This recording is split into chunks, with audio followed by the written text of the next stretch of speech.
47 metres down एक Hollywood survival horror film जो कि साल 2017 में रिलीज हुई थी।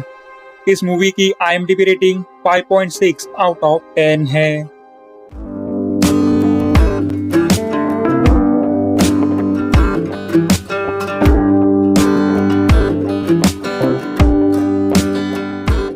कहानी की शुरुआत में हम लीसा और केट इन दो बहनों से मिलते हैं जो मेक्सिको में एक साथ ट्रिप पर आई हुई है और छुट्टियां मना रही है। पूल से बाहर निकलने के बाद हम उन दोनों को शराब पीते हुए देखते हैं और हमें पता चलता है कि लीसा ने पहले उसके बॉयफ्रेंड स्टुअर्ट को इस ट्रिप पर आने के लिए इनवाइट किया था, पर उसने आने से मना कर दिया। इसलिए वो केट को इस ट्रिप पर आने के लिए इनवाइट करती है। उस रात केट उठी और लीसा को बाहर रोते हुए पाया और लीसा ने खुलासा किया कि स्टुअर्ट ने न सिर्फ ट्रिप पर आने से इनकार कर दिया था बल्कि उसने उससे रिश्ता तोड़ दिया है, क्योंकि स्टुअर्ट का मानना है कि लीसा एडवेंचरस बिल्कुल भी नहीं है और बहुत ही बोरिंग है। केट लीसा को खुश करने के लिए उसे पार्टी में खींचकर लेकर जाती है। हम उनको दूसरों के साथ पार्टी करते हुए देखते हैं। बाद में हम उन्हें बीच पर लुइस और बेंजामिन इन दो लड़कों के साथ देखते हैं। अगली रात लीसा और केट फिर से लुइस और बेंजामिन के साथ डिनर पर बाहर जाती है। वे इनको बताते हैं कि वे हर वीकेंड शार्क डाइविंग करते हैं और वे लीसा और केट को अगले दिन शार्क डाइविंग करने के लिए मनाते हैं। लुइस और बेंजामिन उनसे कहते हैं कि वे पूरे समय केज में रहेंगे और समंदर में सिर्फ 5 मीटर तक नीचे जाएंगे। केट इसे करने के लिए तुरंत तैयार हो गई, लेकिन लीसा इसके लिए तैयार नहीं होती, खासकर इसलिए क्योंकि वो नहीं जानती कि स्कूबा डाइविंग कैसे की जाती है। केट लीसा से कहती है कि वो उधर शार्क के साथ अपनी फोटोज ले सकती है और उन फोटोज को वो उसके एक्स बॉयफ्रेंड स्टुअर्ट को दिखा सकती है, जिससे वो साबित कर सकती है कि वो कितनी एडवेंचरस है। अगले दिन वो लुइस और बेंजामिन से मिलती है और आगे वहाँ वे दोनों कैप्टन टेलर से मिलती है जो उन्हें शार्क डाइविंग करवाने वाला है। टेलर उनसे पूछता है कि क्या वे स्कूबा डाइविंग करना जानती है। तब लीसा उससे झूठ बोलती है कि वो स्कूबा डाइविंग करना जानती है। फिर वे सब एक छोटी बोट से एक बड़ी बोट तक जाते हैं जहाँ पर टेलर का असिस्टेंट जेवियर होता है। उस बोट से एक बड़ा सा केज अटैच होता है जिसके अंदर बैठकर इन्हें शार्क डाइविंग करनी है। अब सभी के साथ मिलकर टेलर समंदर में बोट को आगे बढ़ाता है और शार्क डाइविंग करने के लिए एक जगह पर बोट को रोकता है। इसके बाद जेवियर ने शार्क को अट्रैक्ट करने के लिए मरी हुई मछलियों को पानी में फेंक दिया। कुछ ही देर बाद उधर एक ग्रेट व्हाइट शार्क आती है। वे लड़के अपना स्कूबा गियर पहनकर केज में घुस जाते हैं और अपने कैमरे के साथ पानी में उतर जाते हैं। सब कुछ प्लान के अनुसार होता है और शार्क केज को कुछ भी नुकसान नहीं पहुंचाती। लीसा और केट आगे केज में जाने की तैयारी कर रही होती है, तभी लीसा फिर से घबरा जाती है। वो शार्क डाइविंग नहीं करना चाहती, लेकिन केट उसका हौसला बढ़ाती है। आखिरकार लीसा शांत हो जाती है और शार्क डाइविंग करने के लिए तैयार हो जाती है और वे दोनों अपना स्कूबा गियर पहनती है। वे लड़के केज में डाइविंग करके वापस आते हैं। अब लीसा और केट की बारी आती है। कैप्टन टेलर उन्हें नियमों की त्वरित जानकारी देता है। वो कहता है कि उन्हें नीचे जाकर घबराना नहीं है, क्योंकि उनके पास ऑक्सीजन टैंक में लिमिटेड ऑक्सीजन होगी। वो ऑक्सीजन टैंक के एयर बार के बारे में भी एक्सप्लेन करता है और उनसे कहता है कि एयर बार जब 50 तक कम हो जाएगा तो वे उन्हें इन्फॉर्म करें ताकि उन्हें फिर से ऊपर लाया जा सके। केज में आने से ठीक पहले केट लुइस से उसका कैमरा उधार लेती है। वे कैमरे के साथ पिंजरे में घुस जाती है। टेलर और जेवियर उन्हें नीचे उतार देते हैं। वे पानी के सरफेस से 5 मीटर नीचे जाती हैं। लीसा उधर का नजारा देखकर बहुत खुश हो जाती है, क्योंकि वो नजारा बहुत ही पीसफुल और ब्यूटीफुल होता है, लेकिन उन्हें कोई शार्क नहीं दिख रही होती। तो टेलर उन्हें आराम से बैठने के लिए कहता है और वे लोग पानी में कुछ और मरी हुई मछलियों को गिराते हैं। जब लीसा और केट इंतजार कर रहे थे शार्क के आने का, तब केट ने लीसा से उसकी एक फोटो लेने के लिए कहा और जब वो उसे कैमरा सौंप रही थी तो लिसा गलती से कैमरा गिरा देती है और वो केज के बार्स के बीच में से केज के नीचे जाता है। तब एक ग्रेट व्हाइट शार्क गहराई से आती है और कैमरे को खा जाती है। अब वे शार्क से घिरे हुए हैं। जब दोनों शार्क को देख रही होती है तभी केज हिल जाता है और कुछ इंच नीचे खिसक जाता है। इससे लिसा काफी डर जाती है और वो रेडियो के द्वारा टेलर को उन्हें वापस ऊपर खींचने के लिए कहती है। टेलर उन्हें बताता है कि सब कुछ ठीक है, केज पर लगा विंच मैकेनिज्म अभी फिसल गया है और वो उन्हें वापस ऊपर लाने जा रहा है। पर उसी वक्त विंच फिसल जाता है जिससे केज से जुड़ी केबल छूट जाती है और वे केज के साथ 47 मीटर नीचे गिर जाती हैं। गिरने की स्पीड और क्रैश के इंटेंसिटी से दोनों बेहोश हो जाती है। लिसा के नाक से खून बहने लगता है और उसके मास्क के अंदर पानी चला जाता है। 1 मिनट के बाद हमने केट को लिसा को बुलाते हुए सुना। केट ने लिसा के मास्क से पानी और खून को खाली कर दिया जिससे उसका खून पानी में फैल गया। लिसा को रियलाइज होता है कि वो कहाँ है और उनके साथ क्या हुआ है। तब वो घबरा जाती है। केट उसे शांत करने की पूरी कोशिश करती है क्योंकि घबराने से उन्हें ज्यादा ऑक्सीजन का उपयोग करना पड़ेगा और उनके टैंक में पहले से ही ऑक्सीजन की कमी हो गई है। वे रेडियो के द्वारा टेलर से कांटेक्ट करने की कोशिश करती हैं, लेकिन उनका कांटेक्ट नहीं हो पाता क्योंकि वो रेडियो की रेंज से काफी नीचे आ गई हैं।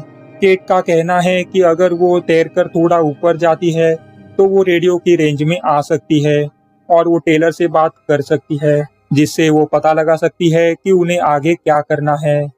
तो केट केज से बाहर निकलने की कोशिश करती है पर अनफॉर्चुनेटली क्रेन जिससे वेंच अटैच थी वो भी केज के दरवाजे पर गिर गया है और वो क्रेन केज के दरवाजे को खुलने से रोक रहा है।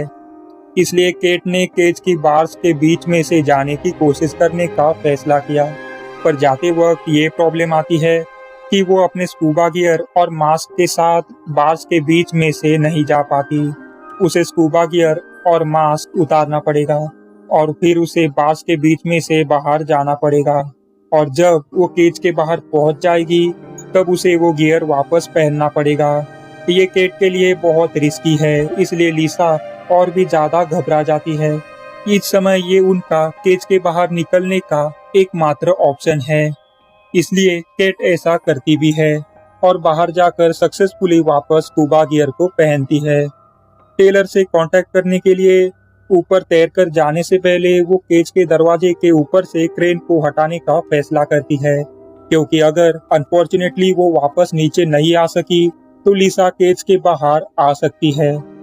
आगे वो क्रेन को हटाने की कोशिश करती है लेकिन वो कुछ चट्टानों के बीच फंसा हुआ था, इसलिए उसे पहले चट्टानों को हटाना पड़ता है। उसके बाद वो क्रेन को भी हटाती है। फिर वो टेलर से कांटेक्ट करने की कोशिश करने के लिए कुछ मीटर ऊपर तक तैरती है। इस बीच लिसा केज में इंतजार करती है। केट टेलर से कांटेक्ट करने में सफल हो जाती है। वो टेलर को उनकी सिचुएशन बताती है और टेलर उसे केज में वापस जाने के लिए कहता है क्योंकि वो शार्क से बचने के लिए उनके लिए एकमात्र सुरक्षित जगह है। वो उसे कहता है कि वे चाहे कुछ भी करे, वे सरफेस तक तैर कर जल्दी नहीं आ सकती और तुम्हारे ऑक्सीजन टैंक की ऑक्सीजन खत्म हो जाएगी और तुम दोनों मर सकती हो।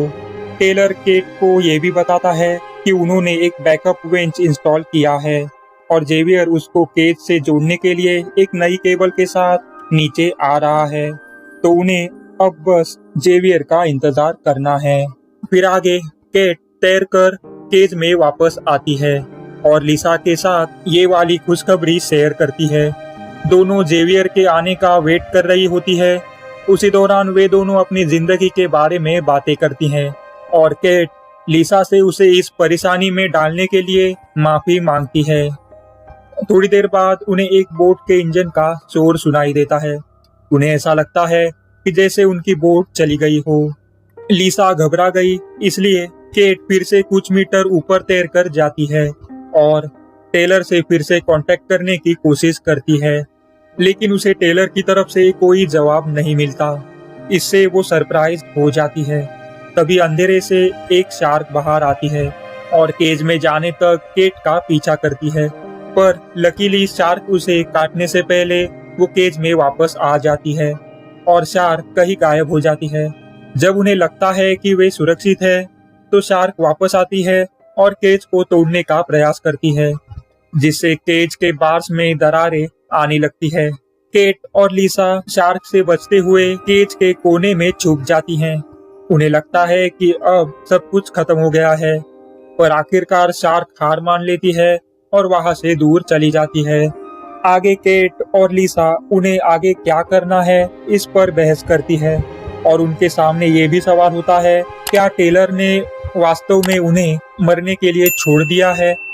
इसके बाद लिसा ने केट को बताया कि उसके पास 80 बार तक ऑक्सीजन बची है और खुलासा करती है कि केट के पास 30 बार तक ऑक्सीजन बची है। बाद में वे दोनों कुछ आवाज सुनती है और कुछ ही दूरी पर एक टॉर्च देखती है और सोचती है कि जेवियर आखिरकार उन्हें बचाने आ रहा है। वो नीचे उनकी तलाश कर रहा है, लेकिन किसी कारण से वो उनकी डायरेक्शन में आगे नहीं बढ़ रहा है। तो ये दोनों मान लेती हैं कि जेवियर गंदे पानी में उनका केज नहीं देख पा रहा होगा। केट के ऑक्सीजन टैंक की ऑक्सीजन 17 बार पर आ चुकी है, इसलिए लिसा केज के बाहर जाकर जेवियर को खोजने का फैसला करती है। केट लिसा से बात करती है कि केज के बाहर जाने के बाद उसे क्या करने की जरूरत है, जैसे कि नीचे से शार्क के हमले से बचने के लिए उसे जितना संभव हो उतना नीचे जमीन से करीब रहना होगा और बीसीडी को कैसे यूज करना है ये भी बताती है। बीसीडी एक डाइविंग इक्विपमेंट है जो हर स्कूबा डाइवर अंडर वाटर इस्तेमाल करता है। ये इक्विपमेंट स्कूबा डाइवर्स को अंडर वाटर स्टेबल रहने के लिए मदद करता है। फिर आगे लिसा जेवियर को खोजने के लिए निकल पड़ती है। लिसा के केज से थोड़ा दूर जाने के बाद केट ने एक शार्क को लिसा की ओर तैरते हुए देखा और रेडियो के माध्यम से उसे चेतावनी दी। तो लिसा चट्टानों की गुफा के अंदर तैर कर जाती है और शार्क से बाल बाल बच जाती है। वो 1 मिनट तक वहां रुकती है, लेकिन फिर शार्क गुफा में घुसने की कोशिश करती है, जिससे लिसा को उस गुफा से बाहर निकलना पड़ता है और वो तब तक दूसरी तरफ छुप जाती है जब तक कि शार्क वहां से गुजर न जाए। बाद में वो नीचे की जमीन से करीब रहकर आगे बढ़ती है और कोई शार्क उसके आसपास नहीं है, लेकिन फिर वो एक चट्टान के किनारे पर पहुंच जाती है जहां से आगे नीचे जमीन खत्म हो जाती है। इसका मतलब ये है कि उसे अब नीचे से ऊपर तैरना है और उसे पता नहीं है कि नीचे क्या है। वो बहादुरी से तैरती है और टॉर्च तक पहुंच जाती है, लेकिन जेवियर उस टॉर्च के साथ नहीं होता। लिसा वो टॉर्च उठाती है और केट के पास वापस जाने के लिए तैरने लगती है। तब अचानक उसे एहसास होता है कि उसे पता नहीं है कि वो किस डायरेक्शन से आई थी। वो अब खुले समंदर में पूरी तरह से खो गई है और जब वो केट से कांटेक्ट करने की कोशिश करती है तो उसे केट से कोई जवाब नहीं मिलता। बाद में लिसा ने तैरने के लिए एक डायरेक्शन चुनने का फैसला किया और वो उस डायरेक्शन में आगे बढ़ती है। तब एक शार्क उसके पास से तैरती है और जेवियर अचानक उसके सामने आ जाता है। वो काफी डरा हुआ दिखाई देता है। वो लिसा को केज में वापस जाने के लिए चिल्लाता है। इससे पहले कि वो अपनी बात पूरी कर पाता, शार्क जेवियर को पकड़ लेती है और पॉसिबली उसे मार डालती है। लिसा चिल्लाती है और वापस वही जाने लगती है जहां से वो आई थी। आखिरकार उसे वो किनारा मिल जाता है जहां से उसने शुरुआत की थी और वो फिर से नीचे की जमीन से करीब रहने में कामयाब हो जाती है, लेकिन वो अभी भी नहीं जानती कि उसे किस डायरेक्शन में जाना है। वो केट को पुकारती है और आखिरकार केट उसे फिर से सुन सकती है। लिसा उसे केज पर एक पत्थर पटकने के लिए कहती है ताकि वो जान सके कि उसे किस डायरेक्शन में तैरना है। जैसे ही वो केज की ओर आगे बढ़ने लगती है, जेवियर की डेड बॉडी उसके सामने आ जाती है। वो घबरा जाती है और वो जेवियर का ऑक्सीजन टैंक चेक करती है और उसे पता चलता है कि उसके ऑक्सीजन टैंक में ऑक्सीजन खत्म हो चुकी है। वो बैकअप वेंच की केबल को जेवियर की बेल्ट से बंधी हुई देखती है और वो उसे खींचकर अपने साथ ले लेती है। उसको जेवियर से एक स्पेयर गन भी मिलती है जिसका उपयोग वो खुद को और केट को शार्क से बचाने के लिए कर सकती है। लिसा आखिरकार केट के पत्थर पिटने के आवाज को फॉलो करके केज में वापस जाने में सफल हो जाती है। वो केट को स्पीयर गन सौंपती है और फिर बैकअप रेंज की केबल को केज से अटैच करती है। ये सब करने के बाद लिसा टेलर से कांटेक्ट करने के लिए कुछ मीटर ऊपर तक तैरती है और टेलर को जेवियर की मौत के बारे में बताने के साथ साथ उन्हें ऊपर खींचने के लिए कहती है। टेलर लिसा को तुरंत केज में वापस जाने के लिए कहता है। लिसा केज में लौट आती है और उन दोनों को जल्द ही केबल के कसने की आवाज सुनाई देती है। केज हिलना शुरू कर देता है और उनको विश्वास हो जाता है कि वे अब सुरक्षित है। लेकिन 28 मीटर गहराई पर जाने के बाद केबल घिसकर टूटने लगती है और थोड़ा ऊपर जाने के बाद वो केबल टूट जाती है और केज फिर से तेजी से 47 मीटर नीचे गिर जाता है। लेकिन इस बार केज गिरकर पलट जाता है, जिससे लिसा का पैर केज के नीचे फंस जाता है। केट लिसा के पैर से केज को उठाने की कोशिश करती है, लेकिन वो केज को हिला नहीं पाती और केट के ऑक्सीजन टैंक में ऑक्सीजन 5 बार तक आ गई होती है। इसलिए केट टेलर से कांटेक्ट करने के लिए ऊपर तैरती है। वो टेलर को उनकी खराब सिचुएशन के बारे में बताती है। टेलर उसे बताता है कि कोस्ट गार्ड्स उनके रास्ते में है और उनके पास उन्हें सुरक्षित रूप से बाहर निकालने के लिए एक स्पेशलाइज्ड रेस्क्यू टीम है। वो उसे ये भी बताता है कि वो उनके लिए 2 और ऑक्सीजन टैंक भेज रहा है, लेकिन उन्हें दूसरे टैंक पर स्विच करते समय बहुत सावधानी बरतनी होगी, क्योंकि इससे उन्हें नाइट्रोजन नार्कोसिस का खतरा होगा, जिससे उन्हें हेलुसिनेशन हो जाएगा। इसी नाइट्रोजन नार्कोसिस के खतरे की वजह से टेलर ने पहले उनके लिए एक्स्ट्रा ऑक्सीजन टैंक नहीं भेजे थे। आगे केट वापस केज में लौटती है। थोड़ी देर बाद 2 ऑक्सीजन टैंक केज के करीब गिर जाते हैं। केट उन्हें लेने के लिए केज से बाहर निकल जाती है। जब वो उन ऑक्सीजन टैंक्स तक पहुंचती है तो उसकी ऑक्सीजन खत्म हो जाती है और वो घबरा जाती है, पर वो जल्दी से अपने स्कूबा गियर में नया टैंक जोड़ लेती है और उसे पता चलता है कि टेलर ने कुछ प्लेयर्स भी भेजी है ताकि कोस्ट गार्ड जब नीचे आए तब वे उन्हें सिग्नल दे सके। केट लिसा के लिए एक्स्ट्रा ऑक्सीजन टैंक लेकर केज में वापस आ रही होती है। तभी लिसा चिल्लाती है कि वहाँ एक शार्क है और केट नीचे जमीन पर उतरती है और इंतजार करती है। थोड़ी देर बाद केट उस ऑक्सीजन टैंक को उठाती है और केज में वापस जाने की कोशिश करती है, लेकिन तभी उसको शार्क खींचकर ले जाती है। लेकिन वो उस एक्स्ट्रा ऑक्सीजन टैंक को केज के ठीक बाहर गिरा देती है।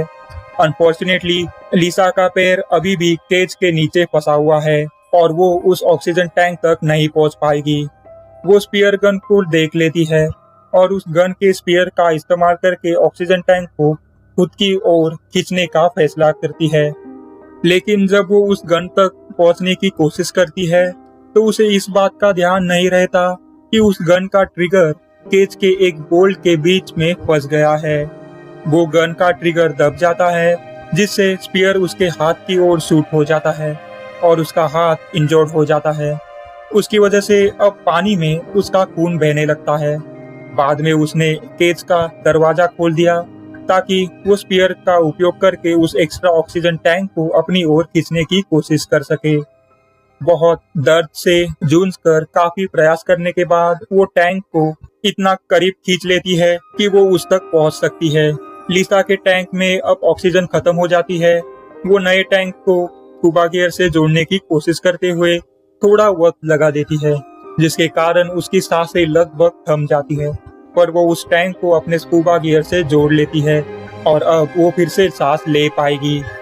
लिसा कुछ मिनटों के लिए डीप ब्रेथ लेती है और खुद को शांत करती है। तभी उसे अचानक बुरी तरह से घायल केट की आवाज रेडियो के द्वारा सुनाई देती है, जो लिसा को बताती है कि शार्क उसके चारों ओर घूम रही है और उसके पास ऑक्सीजन टैंक में केवल 30 बार तक ऑक्सीजन बची है। सबसे पहले लिसा ने केट को शांत करने की कोशिश की, लेकिन केट की हालत बहुत खराब थी, इसलिए लिसा ने उसे बचाने का फैसला किया। जीने की नई उम्मीद के साथ लिसा अपने बीसीडी इक्विपमेंट को अपने पैर को पीन करते हुए केज के बार के नीचे दबाती है और उसे फुलाती है।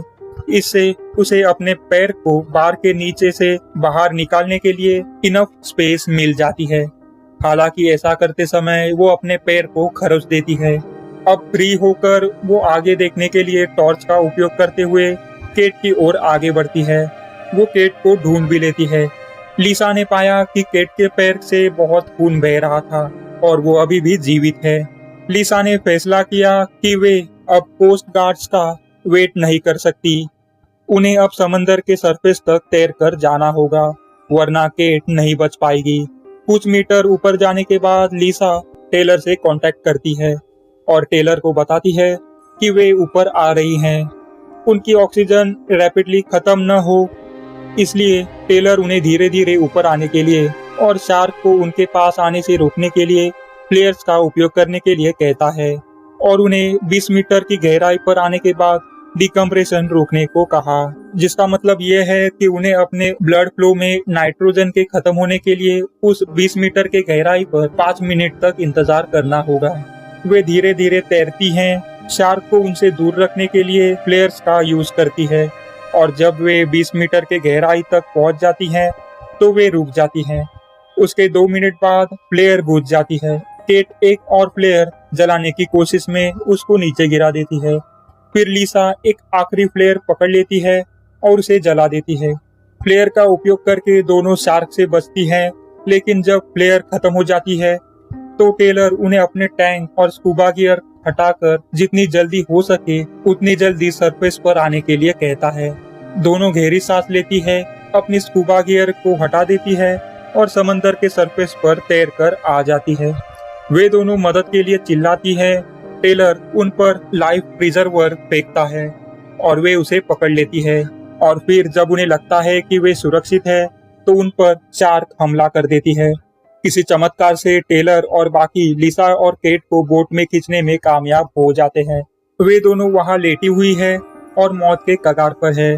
तभी लिसा बार बार कहती है, we made it Kate, we made it. Lisa फिर अपने हाथ के घाव की जांच करती है और उसका खून हवा में तैरता हुआ दिखाई देता है। टेलर की आवाज तब अचानक अजीब सी हो जाती है, जैसे कि वो रेडियो पर बात कर रहा है और लिसा हंसने लगती है। इस पॉइंट पर फिल्म का ट्विस्ट रिवील होता है। दरअसल लिसा को नाइट्रोजन नार्कोसिस हुआ है और हमें पता चलता है कि लिसा का केट के साथ धीरे धीरे तैरकर बोट पर आना वो दरअसल लिसा का हेलुसिनेशन था। लिसा अपने ऑक्सीजन टैंक को बदलने के बाद से हेलुसिनेट कर रही थी। रियलिटी में लिसा का पैर केज के बार के नीचे अभी भी फंसा हुआ है। वो उधर अकेली होने के बावजूद we made it Kate, we made it ये दोहराते हुए हंस रही होती है। रेडियो पर टेलर की आवाज आती रहती है। वो लिसा को बता रहा होता है कि कोस्ट गार्ड्स आ गए हैं। फिर हम देखते हैं कि कई कोस्ट गार्ड्स केज के पास आते हैं और केज के नीचे से लिसा के पैर को निकालने के लिए केज को उठाते हैं। लिसा अपने हेलुसिनेशन के बाहर आने लगती है और उसके चेहरे पर मिक्स्ड इमोशंस होते हैं, क्योंकि उसे एहसास होता है कि कुछ देर पहले जो उसने घायल हुई केट से रेडियो पर बात की थी वो असल में उसका हेलुसिनेशन था और रियलिटी में केट को कुछ देर पहले एक शार्क ने मार डाला था। तो फिल्म इधर खत्म होती है और कोस्ट गार्ड्स लिसा को सरफेस पर लेकर जाते हैं।